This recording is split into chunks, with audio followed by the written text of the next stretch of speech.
كتاب أنزلناه إليك لتخرج الناس من الظلمات إلى النور بإذن ربهم إلى صراط العزيز الحميد. سبحان ربك رب العزة عما يصفون وسلام على المرسلين والحمد لله رب العالمين. رب يسر ولا تعسر وتمم بالخير وبك نستعين يا فتاح. رب زدني علما. رب اشرح لي صدري ويسر لي أمري واحلل عقدة من لساني يفقهوا قولي. اللهم صل على سيدنا مولانا محمد وعلى آل سيدنا محمد وبارك وسلم. اللهم صل على سيدنا مولانا محمد وعلى آل سيدنا محمد. اللهم صل على سيدنا مولانا محمد وعلى آل سيدنا محمد وبارك وسلم. بزرگان محترم و برادران عزیز، جب آپ کہیں بیان کرنے کے لیے تو سن بھی لیں تھوڑا توجہ سے.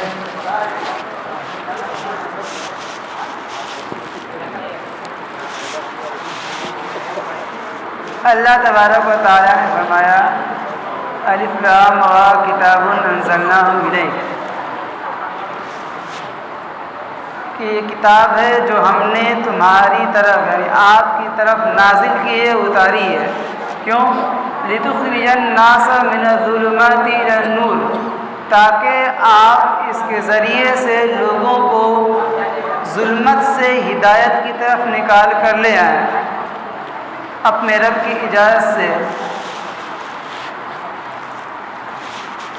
تو گویا یہ کتاب یعنی قرآن کریم انسانوں کو ظلمت سے ہدایت کی طرف لے آنے والی، تاریکیوں سے اجالے اور روشنی کی طرف لانے والی، بھٹکے ہوئوں کو سیدھا راستہ دکھانے والی، بے عزتوں کو عزت دلانے والی، کار مذلت میں پڑے ہوئے کو اوج ثریا پر پہنچانے والی کتاب ہے.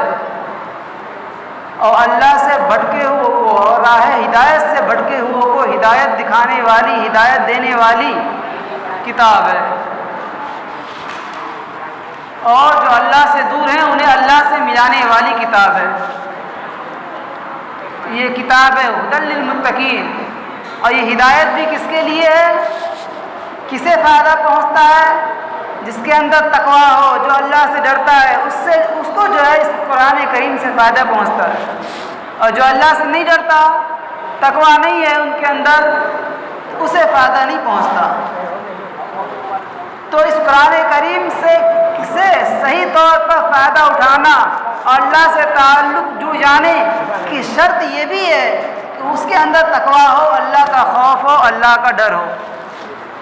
تو میرے محترم بزرگوں، یہ کتاب ہدایت ہے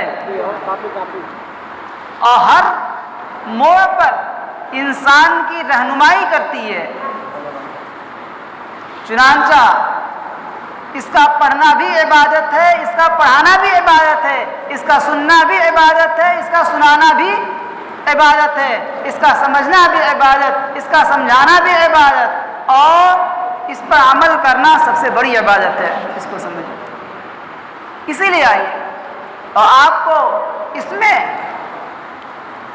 ہر اپنی زندگی کے مسائل کے حل ملیں گے. لیکن شرط یہ ہے کہ انسان اس کو عزت دے، اس کا احترام کرے، جو اس کو پڑھنے والے ہیں، جاننے والے ہیں، ان کی قدر کرے. آپ کو ایسے ایسے واقعات ملیں گے سننے کو تاریخ میں. لوگ قرآن کو دیکھنے کے لیے ترستے تھے. آج آپ کے پاس قرآن کریم موجود ہے، آپ اس کی عزت کر لیں، اس کی قدر کر لیں، اس کو اپنا معمول بنائیں کہ ہم تلاوت روزانہ کریں گے. جب انسان اسے محبت سے تلاوت کرتا ہے تو فرشتے اس کے بڑے قریب آ جاتے ہیں. حدیث میں آتا ہے کہ ایک صحابی قرآن کریم کی تلاوت کر رہے تھے بڑے محبت سے اور رونے لگے. جب صبح کو اللہ کے نبی صلی اللہ علیہ وسلم کے پاس گئے تو اللہ کے نبی صلی اللہ علیہ وسلم فرمایا کہ رات تمہارے قرآن کریم تلاوت کرنے کی وجہ سے جو روئے ہو، اس رونے نے فرشتوں کو رلا دیا، فرشتے بھی رونے لگے. ایک واقعہ آتا ہے کہ ایک صحابی استبل میں جہاں ان کا گھوڑا بندھا ہوا تھا وہاں تلاوت کر رہے تھے رات میں. اور ان کا ایک چھوٹا سا بچہ بھی لیٹا ہوا تھا. اب وہ پڑھ رہے تھے لیکن ان کا دل کر رہا تھا کہ ذرا زور سے پڑھیں, بڑی محبت سے پڑھ رہے تھے.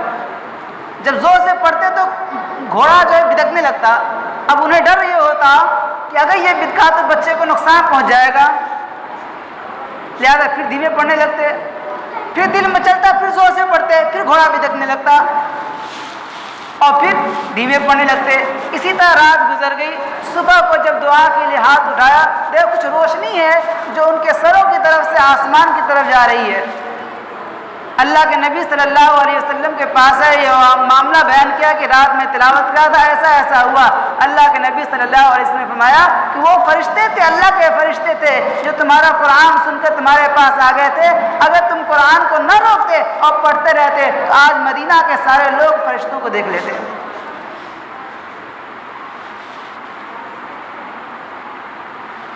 روایت میں آتا ہے کہ انسان جب محبت سے, عظمت کے ساتھ قرآن کریم کی تلاوت کرتا ہے تو فرشتے اس سے قریب آتے چلے جاتے ہیں, قریب آتے چلے جاتے ہیں, یہاں تک کہ اس کے ہونٹ پر اپنا ہونٹ فرشتے رکھ دیتے ہیں اور پڑھنے والے کے منہ پر اپنا منہ رکھ دیتے ہیں. اور اللہ تبارک و تعالی محبت کے ساتھ, عظمت کے ساتھ, اچھی آواز سے پڑھنے والے کے ساتھ کہ آواز کو, قرآن کو اتنی آواز سے سنتے ہیں کہ کوئی انسان دنیا کا کسی گانے والی عورت کا گانا بھی اتنی توجہ سے نہیں سنتا.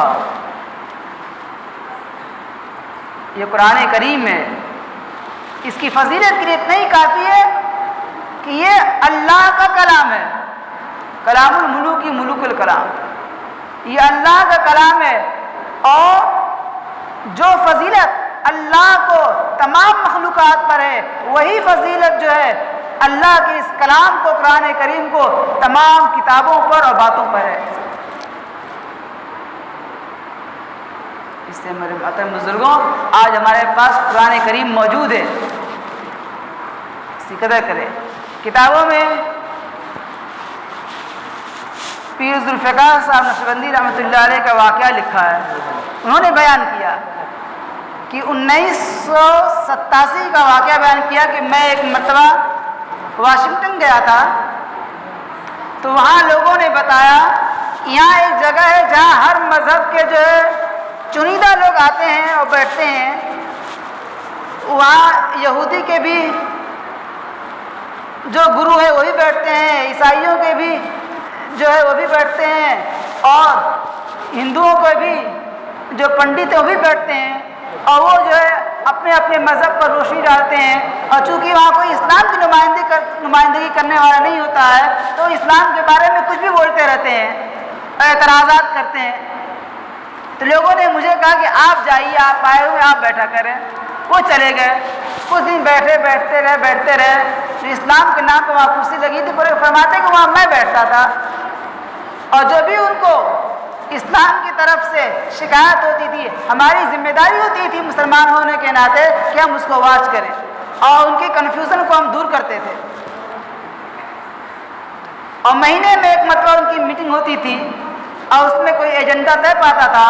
تو ایک مرتبہ میرے دل میں آیا تو میں نے کہا کہ اس بار جو اگلے بار آپ ایجنڈا پہ لائیں گے اس میں اس پوائنٹ کو رکھنا چاہیے کہ ہر مذہب والا اپنی آسمانی کتاب جو اس کے مذہب کی کتاب ہے اس میں سے کچھ تلاوت کرے اور پھر اس کے بعد اس کی سمری اور خلاصہ بیان کرے گا. لوگوں نے کہا اچھی بات ہے, ٹھیک ہے. جب اگلی دفعہ آیا تو یہ کہتے ہیں کہ لوگوں نے کہا, ان لوگوں نے, یہودیوں نے, عیسائیوں نے, کہ چونکہ آپ ہی نے یہ تجویز پیش کی تھی اس لیے آپ ہی شروع کریں سب سے پہلے. کہتے ہیں کہ میں نے سورہ فاتحہ کی تلاوت شروع کی اس لیے کہ میں نے پڑھ رکھا تھا کہ اب تک جتنی کتابیں آئی ہیں سب کتابوں کا خلاصہ قرآن کریم میں موجود ہے اور سارے قرآن کا خلاصہ جو ہے سورہ فاتحہ میں موجود ہے. اس لیے میں نے جو ہے سورہ فاتحہ تلاوت کی اور اس کی جو ہے سمری اور خلاصہ جو ہے انگریزی زبان میں پیش کیا. اس کے بعد ایک یہودی کا نمبر آیا, اس نے وہ بائبل اپنی اٹھائی, اپنی کتاب اٹھائی اور اس کو انگریزی میں پڑھنا شروع کر دیا. تو میں نے کہا کہ میں ایک پوائنٹ ریز کرنا چاہتا ہوں. لوگوں نے کہا کیا؟ کہا کہ آپ یہ بتائیں کہ آپ کے نبی پر یعنی موسیٰ علیہ السلام پر جو کتاب اتری تھی وہ کس زبان میں اتری تھی؟ انہوں نے کہا کہ وہ تو عبرانی زبان میں اتری تھی. کیونکہ انہوں نے کہا کہ آپ تو انگریزی زبان میں پڑھ رہے ہیں، تو انگریزی پڑھ رہے ہیں. حالانکہ طے یہ ہوا تھا کہ انسان اپنی آسمانی کتاب کو پڑھے گا. یہ تو وہ کتاب نہیں، یہ تو ترجمہ ہے. پھنس گئے، سب لوگ خاموش ہو گئے. تو پھر ایک عیسائی نے کہا کہ میں کھری کھری بات کہتا ہوں آج کہ اس وقت دنیا میں جتنے بھی دین والے ہیں، جتنے بھی مذاہب ہیں، ان میں سے صرف ایک ہی مذہب ایسا ہے، مسلمان ہی ایسے ہیں جن کے پاس ان کی اصل کتاب جو ہے قرآن کریم اصل شکل میں اصل زبان میں موجود ہے. باقی دنیا میں جتنی بھی کتابیں ہیں اور جتنے بھی مذاہب ہیں، ان کی جو آسمانی کتابیں ہیں جن کے وہ دعویدار ہیں، ان کی کوئی اصل کتاب موجود نہیں ہے، سب کے تراجم موجود ہیں صرف. تو یہ قرآن کریم کا معجزہ ہے کہ آج بھی ہماری کتاب محفوظ ہے، ہم قدر کریں. انہوں نے ایک واقعہ یہ بھی لکھا 1992 کا حوالہ دیتے ہوئے کہ میں روس میں گیا تھا تو وہاں ایک عورت نے مجھے دیکھا تاشکند میں غالباً، تو وہ میرے پیچھے تیزی چلتے تیزی سے چل کے آئی، اور جب قریب ہوئی تو پوچھ رہی ہے کہ کیا آپ مسلمان ہیں؟ میں نے کہا جی ہاں میں مسلمان ہوں. اگلا سوال کیا کہ ڈو یو ہیو قرآن، کہ آپ کے پاس قرآن کریم ہے؟ کہ جی ہاں میرے پاس قرآن کریم ہے. پاکٹ قرآن ہوتا ہے وہ رکھے ہوئے تھے. کہ مجھے کیا میں دیکھ سکتی ہوں؟ کہ ہاں بالکل دیکھ سکتی ہوں. انہوں نے دکھایا. اب وہ بیچاری اس کو بڑے پیار سے جو چومنے لگی، کبھی آنکھ سے چومتی کبھی منہ سے چومتی، بہت دیر تک ایسے کرتی رہی، بڑی محبت سے، مجنونانہ کیفیت سے، دیوانگی والی کیفیت سے. بعد میں پوچھا ایسا کیوں ہے، کیا بات ہے؟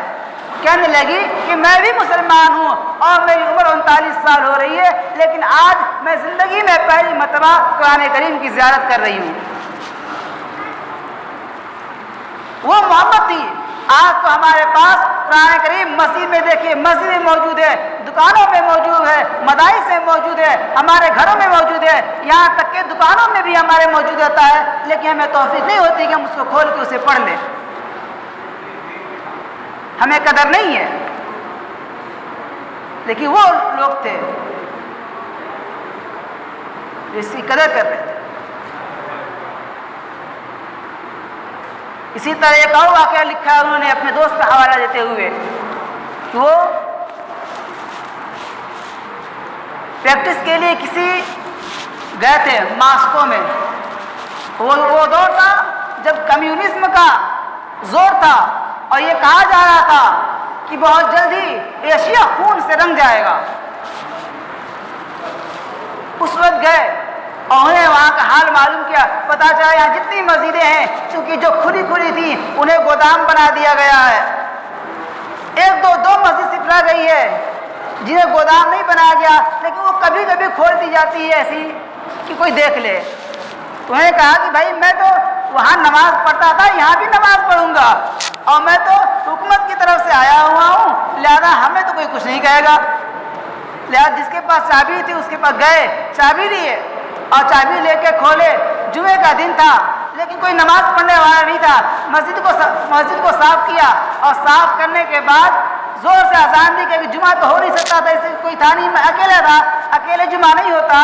تو مسجد کو صاف کیا اور زور سے اذان دی. کہتے ہیں کہ جب زور سے اذان دی تو اگل بغل کے لوگ، عورتیں، بچے اور بوڑھے سب لوگ آ کے اکٹھا ہو گئے اور اس طریقے سے دیکھ رہے ہیں کہ نیا کام ہو رہا ہے. جب میں نے اذان دے لی اور اپنی ظہر کی نماز پڑھ لی تو اس کے بعد ایک بچہ آیا اور کہا کہ میرے گھر چلیے آپ چائے پی لیں. وہ گئے. جانے کے بعد انہیں بہت اعلیٰ قسم کا جو ناشتہ اور پانی پینے کے رکھا، اور پھر ان کے گھر کے بہت سے لوگ اور باہر سے بھی لوگ آگے اکٹھا ہو گئے. مرد تھے، اس کے پیچھے عورتیں تھیں اور بھی بچے تھے. تو ان میں سے ایک بچہ تھا اور عجیب انداز سے اور بڑی محبت کے انداز سے دیکھ رہے تھے. ایک بچہ تھا, میں نے اسے بلایا اور کہا کہ کیا آپ قرآن پڑھنا جانتے ہیں؟ اس نے سر ہلایا کہ جی ہاں میں قرآن پڑھنا جانتا ہوں. انہوں نے اپنے پاکٹ سے قرآن نکالا اور کہا اس کو پڑھو. اب وہ چپ چاپ دیکھ رہا پڑھ نہیں رہا. یہ تعجب ہوا کہ تم تو کرو قرآن پڑھنا جانتے ہیں اور پڑھ نہیں رہے. تو اس کے بعد انہیں بتایا کہ پڑھو. ایک آیت پڑھی, یا پڑھو یہاں سے, یا ایھا الذین آمنوا قوا انفسکم واہلیکم نارا. جب یہ پڑھی تو وہ لڑکا پڑھنا شروع کر دیا اور پڑھتا ہی جا رہا. تو انہیں تعجب ہوا, حیرت ہوا اور یہ کہنے لگے کہ یہ کیا بات ہے کہ جب میں نے قرآن دیا اور کہا کہ دیکھ کے پڑھو تو یہ پڑھ نہیں پا رہا, اور جب میں نے ایک آیت پڑھی تو یہ پڑھتا ہی چلا گیا. تو ان کے والد صاحب مسکرائے اور کہنے لگے بات یہ ہے کہ یہاں ایسا دور آیا, ایسا دور چل رہا تھا کہ اگر کسی کے یہاں قرآن کا ایک پنا بھی مل جاتا تو اس کے گھر والے کو, اس جرم میں سارے گھر والوں کو قتل کر دیا جاتا. بغیر جرم کو ثابت کیے ہوئے سارے گھر کو قتل کر دیا جاتا اگر اس گھر میں قرآن کا ایک پنا بھی مل جاتا. یہ حالت تھی. تو فرمایا, پوچھنے لگے کہ آپ لوگوں نے کیسے کیا؟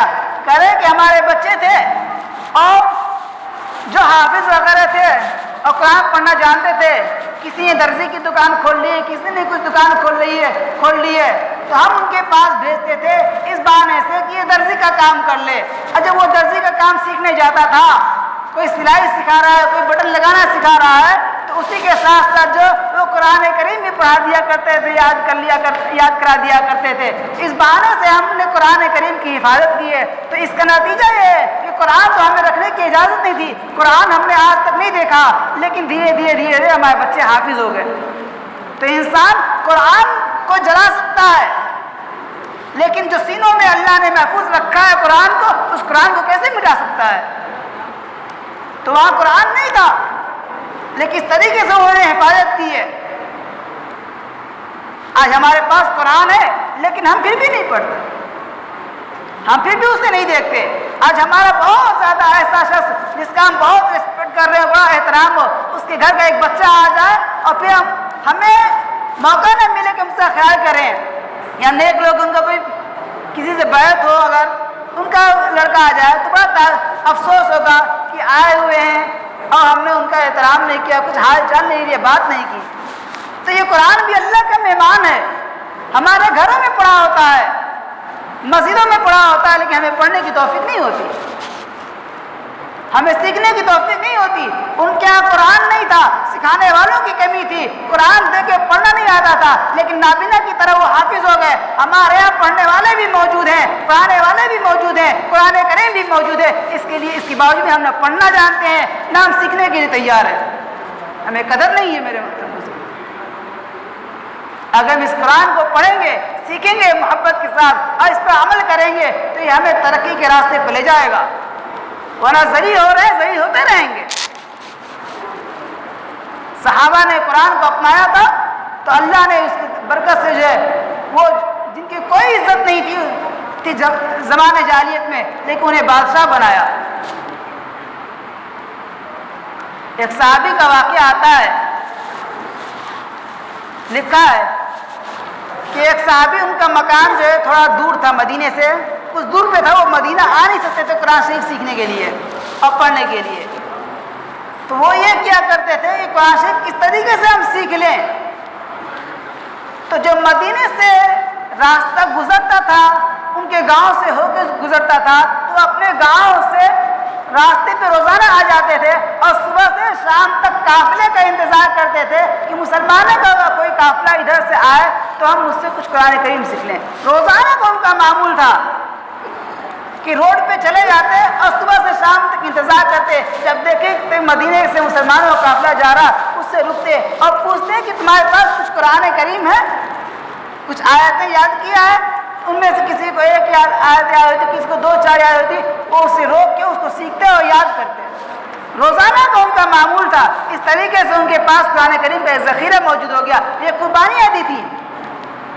آج تو ہمارے پاس مدرسے بھی موجود ہیں, مکتب بھی موجود ہے, ہمارے گاؤں میں اتنے علماء حافظ بھی ہیں, اور قرآن کریم اس وقت تو تھا نہیں, اب تو ایک دم خوبصورت جلد میں پڑا ہوا ہے. صرف ہمارا کام یہ ہے کہ گویا کی بنی بنائی روٹی ہے، صرف اٹھا کے حلق میں ڈالنا ہے، اس کے لیے بھی ہم تیار نہیں ہیں، اس کے لیے بھی تیار نہیں ہے۔ قرآن کریم موجود ہے، مکاتب موجود ہیں، مدارس موجود ہے، پڑھنے والے اور پڑھانے والے موجود ہیں، آسانی سے قرآن دستیاب ہے، صرف اس کو ہمیں حاصل کر لینا ہے، اور پڑھنے پڑھانے والے تیار ہیں، لیکن پھر بھی ہم پڑھنے کے لیے تیار نہیں ہیں۔ اس سے میرے محترم بزرگوں، ہم معمول بنائیں اور قرآن کریم کی تلاوت کریں، روزانہ معمول بنائیں، اور جن لوگوں کو جو قرآن کریم کے جاننے والے ہیں، حافظ ہیں، علماء ہیں، ان کی عزت کریں۔ ہم قرآن کریم نہیں جان رہے، ہم نہیں پڑھ، کم سے کم جو جانے ان کی عزت کریں۔ اللہ کے نبی عزت کرتے تھے، اللہ تبارک و تعالیٰ عزت کرتے تھے، اللہ کے فرشتے جو ان کا احترام کرتے ہیں، ہم کون ہوتے ہیں؟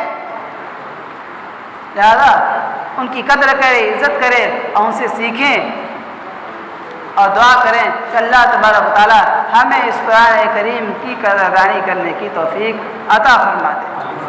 ہمارے پاس قرآن کریم موجود ہے، ایک وقت آئے گا جو قیامت کی نشانیوں میں سے یہ قرآن اٹھا لیا جائے گا، پھر قرآن نہیں رہ گا، حروف مٹ جائیں گے۔ ایسے وقت آنے سے پہلے ابھی ہمارے پاس قرآن موجود ہے، اس کی قدر کر لیں۔ اس لیے یہ عہد کریں کہ انشاءاللہ اگر ہم نے قرآن کریم نہیں سکھایا تو اسے سیکھیں گے، اپنے بچوں کو سکھائیں گے، اور ہم سیکھے ہوئے ہیں اس کی پابندی کے ساتھ اس کی تلاوت کریں گے۔ اللہ تبارک و تعالیٰ ہم سب کو عمل کرنے کی توفیق عطا فرما دے اور قرآن کریم کی قدردانی کی توفیق عطا فرما دے۔ سبحان اللہ و بحمدہ، سبحان اللہ۔ فجی دعا کرا تو ہر دعا زیادہ قبول ہوئی نا، تو ہی نہ ختم کر لے بڑا اور پھکلے بڑا تھا۔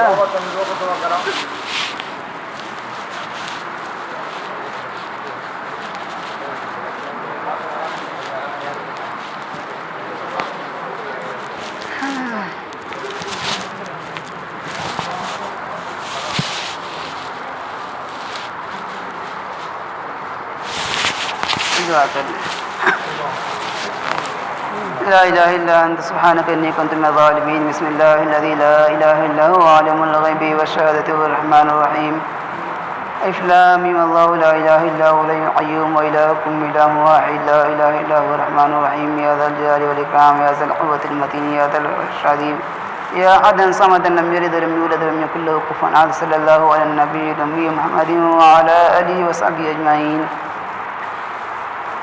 اللهم صل سلطان عظيم ذو المن القديم ذو الوجه الكريم لا اله الا الله العلي القيوم سبحان الله العرش العظيم الحمد لله رب العالمين اللهم انا نسالك موجبات رحمتك وعزائم مغفرتك والغنيمة من كل بر والسلامة من كل اسم لا تدع لنا ذنبا الا غفرته ولا هما الا فرجته ولا حاجة هي لك رضا الا قضيتها يا ارحم الراحمين اللهم اغفر لجميع المؤمنين والمؤمنات والمسلمين والمسلمات الأحياء منهم والأموات فإنك سميع مجيب الدعوات اللهم إنك عفو كريم وتحب العفو فاعف عنا يا كريم ربنا لا تؤاخذنا إن نسينا واخطأنا ربنا ولا تحمل علينا إصرا كما حملته على الذين من قبلنا ربنا ولا تحملنا ما لا طاقة لنا به واعف عنا واغفر لنا وارحمنا أنت مولانا فانصرنا على القوم الكافرين یا اللہ ہمارے گناہوں کو معاف فرما، ہمارے خطاؤں کو معاف فرما۔ اے اللہ ہم نے جو دن کے اجالے میں جو گناہ کیے ہیں اسے بھی معاف فرما۔ اے اللہ رات کی تاریکیوں میں جو گناہ کیے ہیں اسے بھی معاف فرما۔ اے اللہ ہم نے جو جان بوجھ کر گناہ کیے ہیں اسے بھی عطا فرما۔ اے اللہ جو انجانے میں گناہ کیے ہیں اسے بھی معاف فرما۔ اے اللہ جو ہم گناہ کر کے بھول گئے ہیں اے اللہ اسے بھی معاف فرما۔ اے اللہ جو گناہ کر کے ہمیں یاد ہے اے اللہ اسے بھی معاف فرما دے۔ اے اللہ تو معاف کرنے والا ہے۔ اے اللہ رمضان مبارک کا مہینہ چل رہا ہے، اے اللہ اس قرآن کے صدقے میں اور رمضان مبارک کے صدقے میں اے اللہ ہم سب کو معاف فرما دے۔ اے اللہ ہم سب کو معاف فرما دے۔ اے اللہ اپنی رحمت کی چادر ہم سب پہ ڈال دے۔ اے اللہ ہم گناہ گار ہیں، خطا کار ہیں اور تیرے بندے ہیں۔ اے اللہ ہم تیرے بندے ہیں۔ اے اللہ ہم کس سے معافی مانگیں؟ اے اللہ تو ہی معاف کرنے والا ہے۔ اے اللہ تیرے علاوہ کون ہے جو ہمیں معاف کر سکتا ہے؟ اے اللہ تیرے علاوہ کون ہے جس کے سامنے ہم ہاتھ پھیلائیں؟ اے اللہ تو اپنا گناہگار بندہ ہی صحیح لیکن اپنا بندہ سمجھ کے ہمیں معاف فرما دے۔ اے اللہ ہمارے گناہوں کو معاف فرما دے، ہمارے سیئات کو حسنات سے بدل دے۔ اے اللہ نیک کام کرنے کی توفیق عطا فرما دے۔ اے اللہ گناہوں سے بچنا ہمارے لیے آسان فرما دے۔ اے اللہ ہمیں شیطان کے حوالے نہ کر، اے اللہ ہمیں اپنے نفس کے حوالے نہ کر۔ اے اللہ تو اپنے فضل و کرم سے ہماری زندگیوں کو سنوار دے۔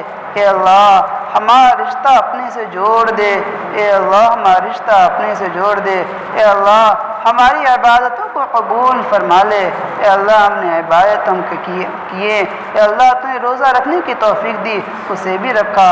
اے اللہ تراویح پڑھنے کی توفیق دی، اے اللہ ہم نے اس سے بھی پڑھا۔ اللہ اس میں کوتاہیاں ہوئی ہیں، اے اللہ ہم اقرار کرتے ہیں کہ ہم نے نہ رمضان کی قدر کی، نہ تراویح کی قدر کی، نہ قرآن کریم کی قدر کی۔ اے اللہ جیسا تیرا حق تھا اس طریقے سے ہم عبادت نہ کر سکے۔ اے اللہ ان سب کو معاف فرما دے۔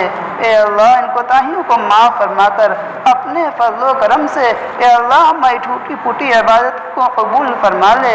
اے اللہ ہماری ٹوٹی پھوٹی عبادتوں کو قبول فرما لے۔ اے اللہ تو ہماری ضرورتوں کو زیادہ جانتا ہے۔ اے اللہ ہمارے سامنے کیا ضرورتیں آنے والی ہیں، ہم کس چیز کی ہمیں محتاجگی ہونے والی ہے، اے اللہ ہم نہیں جانتے ہیں لیکن اللہ تو جانتا ہے۔ اللہ ہماری تمام ضرورتوں کو پورا فرما دے۔ اے اللہ تمام پریشانیوں کو دور فرما دے۔ اے اللہ تو ہماری طرف سے کافی ہو جا۔ اے اللہ تو ہمیں اپنا بنا لے۔ اے اللہ تو ہمیں اپنا لے۔ اے اللہ اپنے در سے ہمیں نہ ٹھکرا۔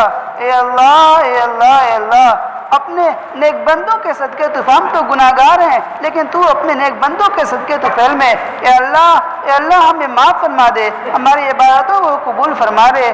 اللہ اس رمضان مبارک میں بہت سے تیرے نیک بندے، تیرے مقبول بندے دنیا کے مختلف جگہوں میں اے اللہ نیک دعائیں کر رہے ہوں گے، تجھ سے مختلف چیزیں مانگ رہے ہوں گے، اے اللہ خیر کی چیزیں مانگ رہے ہوں گے، اے اللہ ان میں ہمیں بھی شامل فرما لے، ان کی دعاؤں میں ہمارا بھی حصہ نصیب فرما دے۔ اے اللہ جن برائیوں سے اور جن فتنوں سے پناہ چاہ رہے ہوں گے اے اللہ ان سے ہمیں بھی بچا لے۔ اے اللہ ہمارے دل میں اور یہاں بیٹھے ہوئے لوگوں کے دل میں جو ارمان ہیں اور جائز تمنائیں ہیں اے اللہ انہیں پوری فرما دے، ان کو پورا فرما دے۔ اے اللہ ہماری دعاؤں کو سن لے۔ اے اللہ تو دعاؤں کو قبول کرنے والا ہے، اے اللہ قبول کر لے۔ اے اللہ اس دعا کے قبول کرنے میں ہمارے اعمال کو نہ دے، اے اللہ ہمارے اعمال تو اس قابل نہیں ہیں کہ ہم تیرے حضور پیش کر سکیں، لیکن اللہ تو نوازنے والا ہے، تو اللہ ہے۔ اے اللہ تو اپنا لے۔ اے اللہ ٹوٹی پھوٹی دعاؤں کو بھی قبول فرما لے، ٹوٹی پھوٹی عبادتوں کو بھی قبول فرما لے، مزید اچھی طریقے سے عبادت کرنے کی توفیق عطا فرما لے۔ اے اللہ اگر ہمیں تو توفیق دے گا پھر کون ہے جو ہمیں بھٹکا دے، کون ہے جو ہمیں برائیوں پر لے چلے۔ اے اللہ تو ہمیں برائیوں پر چلنے سے اور شیطان کے بہکاوے میں پھنسنے سے اللہ ہماری حفاظت فرما دے۔ اے اللہ ہماری دعاؤں کو قبول فرما لے۔ اللہ جو لوگ یہاں بیٹھے ہوئے ہیں اس مجلس میں بھی اے اللہ اگر کچھ لوگ تیرے محبوب ہوں جنہیں تو پسند کرتا ہو اے اللہ انہی کے صدقے تو فعل میں ہم سب کی عبادتوں کو اور دعاؤں کو قبول فرما لے۔ اللہم ربنا تقبل منا انک انت السمیع العلیم وتب علینا انک انت التواب الرحیم۔ صلی اللہ تعالی علی خیر خلقہ محمد وعلی آلہ وصحبہ اجمعین، آمین برحمتک یا ارحم الراحمین۔